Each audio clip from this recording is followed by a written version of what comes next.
Il-kumment tad-deputat mexxej tal-Partit Laburista Chris Fearn irċieva barraġġ ta' kritika. Dan għaliex skontu f'pajjiżna qatt ma kellna ħajja tajba daqs illum. Qatt mal-poplu Malti wawċi ma kellu ħajja tajba daqs kemm hija llum. Jidher li qatt kemm ilha tinketeb l-istorja, mal-poplu Malti wawċi ma kellu livell ta' għejxin tajjeb daqs kemm għandu llum, ma kellu kwalità ta' ħajja tajba daqs kemm għandna llum.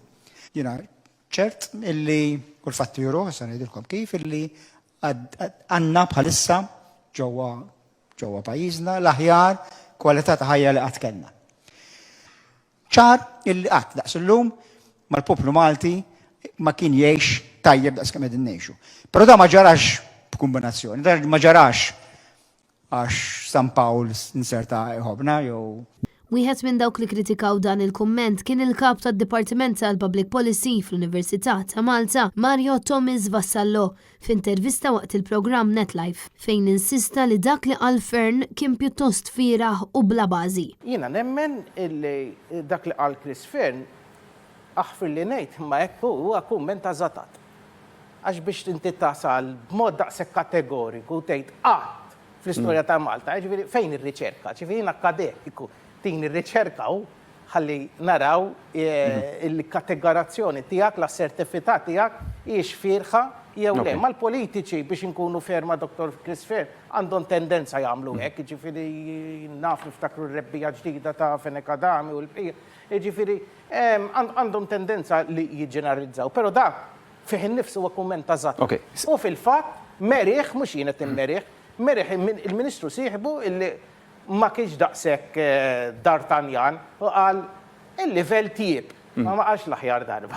Fil-waqt li stqar li f'pajjiżna hawn ix-xogħol, Vassallo argumenta li minkejja dan il-kwalità tal-impjiegi battiet. Mill-lejl għal nhar jien sir żviluppatur. Sir żviluppatur, żviluppajt il-proprjetà tiegħi. Qed indaħħal ir-renti x'ma jitlax il-lejb.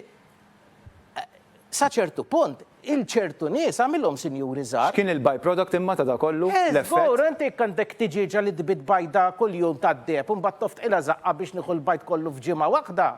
Mbagħad nifqa' noqtol it-tiġiġa li kienet il-bajt tad-deb. Mela neġa' niġi fuq. Dwar il-kwistjoni tal-inflazzjoni, Mario Thomas Vassallo qal li din il-pjaga dejjem qed tiżdied u sfortunatament s'issa għadna bla direzzjoni u ma nafux kif ser nindirizzawha. Il-Ministru tal-Finanzi ġabbeda jixħed ċertu bottisma dan il-kumpens tal-gvern, dan is-sussidju ma jistax bqal dejjem.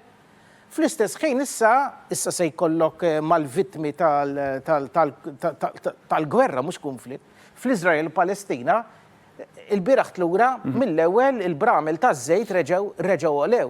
Jiġifieri dejn hemm ikranja ħassir tal-inflazzjoni. U insista li l-budget li ser jitħabbar fl-aħħar ta' dan ix-xahar għandu jagħti indikazzjoni reali ta' kif il-mudell ekonomiku jista' jinbidel filwaqt li appella lill-Gvern tal-Labor sabiex iħares l-interessi taż-żgħira. Dawk li qegħdin fit-tellieqa tal-ħajja, fit-tellieqa kummerċjali u qegħdin jaqgħu lura ma jibqgħux niżlin għaliex hemm min laħaq il-qiegħ u għodos taħt il-qiegħ. Desiree Grek, Net News.